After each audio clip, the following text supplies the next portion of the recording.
कुसमुंडा के भू विस्थापित किसान परिवार के साथ अपनी जमीन के बदले रोजगार के लिए लड़ रहे हक पाने के लिए लोगों ने एससीएल सरकंडा मुख्यालय के सामने अपनी मांगों को लेकर अर्धनग्न होकर प्रदर्शन किया।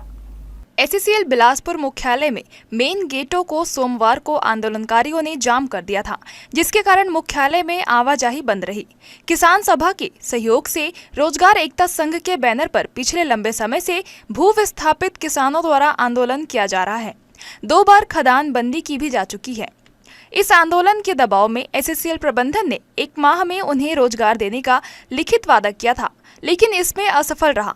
रोजगार के बदले उन्हें ठेकेदारी और आउटसोर्सिंग में काम देने के प्रस्ताव को आंदोलनकारियों ने पूरी तरह ठुकरा दिया और नियमित रोजगार की मांग पर अड़ गए हैं। आंदोलनकारियों ने बताया कि इस क्षेत्र में वर्ष 1978 से लेकर 2004 के मध्य भूमि का अधिग्रहण किया गया है, इसलिए तब की पुनर्वास नीति के तहत रोजगार देने की मांग जायज है। यदि एससीएल ने उन्हें समय पर रोजगार नहीं दिया है तो इसके लिए प्रबंधन जिम्मेदार है, न कि भू विस्थापित किसान। इसलिए पुरानी नीति से मुआवजा और नई नीति से रोजगार की एससीएल की पेशकश आंदोलनकारियों को स्वीकार नहीं है। उन्होंने कहा कि विस्थापितों को सम्मानजनक जीवन और पुनर्वास प्रदान करना एससीएल और सरकार की जिम्मेदारी है, इसलिए वह सभी भू विस्थापित परिवारों के एक सदस्य को रोजगार देने की प्रक्रिया जल्द शुरू करे। आंदोलनकारियों ने बताया कि यदि उनकी मांगें पूरी नहीं की गई तो वह खदान करने की विवश हो जाएंगे। इसके साथ ही एससीएल जनसंपर्क अधिकारी ने बताया कि इनकी मांगें बिल्कुल अनावश्यक है। ना करते हुए उन्होंने यह भी कहा कि आज से 40 वर्ष पूर्व जो हमारे कोरबा कुसमुंडा क्षेत्र में मेगा प्रोजेक्ट के लिए वहां जो जमीन ली गई थी उनका रोजगार दिया गया था। उन्होंने बताया कि देश में जिस समय जो नियम लागू होता है उसके हिसाब से रोजगार दिया जाता है। अभी के नियम के हिसाब से उन्हें रोजगार दिए जाएंगे। हम लोगों की मांगे एक ही है कि जिनकी भी जमीन एससीएल खदान के अंदर गई है, खासकर गेवरा, दीपका, कुसमुंडा जो मेगा प्रोजेक्ट्स के नाम पे ये बिलासपुर में बड़े मुख्यालय बनाकर बैठ के यहाँ पे चमक रहे हैं और कोल इंडिया में एक तमगा लगा के रखे हैं कि इतना हम कोयला उत्पादन का एक रिकॉर्ड तोड़ते जा रहे हैं। लेकिन इनका रिकॉर्ड केवल दिखावा है। ये किसानों की ज़मीन, भूस्थापितों की ज़मीन को ले करके उनका जो शोषण दोहन किया जा रहा है, ज़मीन के बदले में जो रोजगार का नियम है, बसावट का नियम है, उसको देने से आनाकानी कर रहे हैं। किसान जो है 30-30 साल से भटक रहा है रोजगार पाने के लिए। कई लोग का उम्र 55 साल पार हो गया रोजगार की आस में।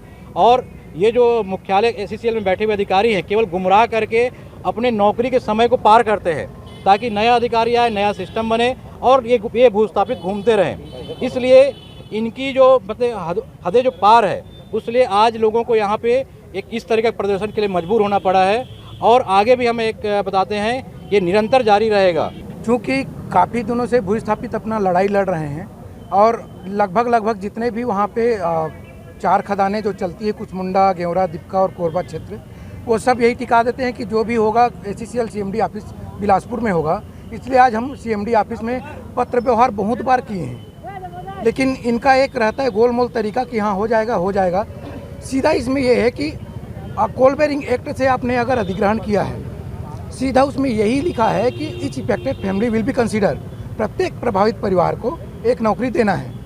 इन्होंने क्या किया है, 2012 में एक पॉलिसी ले आए हैं सीआईएल का, न तो वो कानून है और न किसी का कानून का संज्ञान में है। पहली बात तो यह है कि यह बिल्कुल अनावश्यक है और इनकी जो मांगे, जैसा आप देखेंगे जो इनके साथ दस्तावेज हैं उनसे ज्ञात हुआ है कि वो ये कह रहे हैं कि आज से 40 वर्ष पूर्व यानी कि सन 1985 में, सन 1990 में जो हमारे कोरबा क्षेत्र में जो मेगा प्रोजेक्ट्स हैं, कुसमुंडा में या उसके समीपवर्ती प्रोजेक्ट्स में, वहाँ जो ज़मीन ली गई उनको रोज़गार दिया जाए।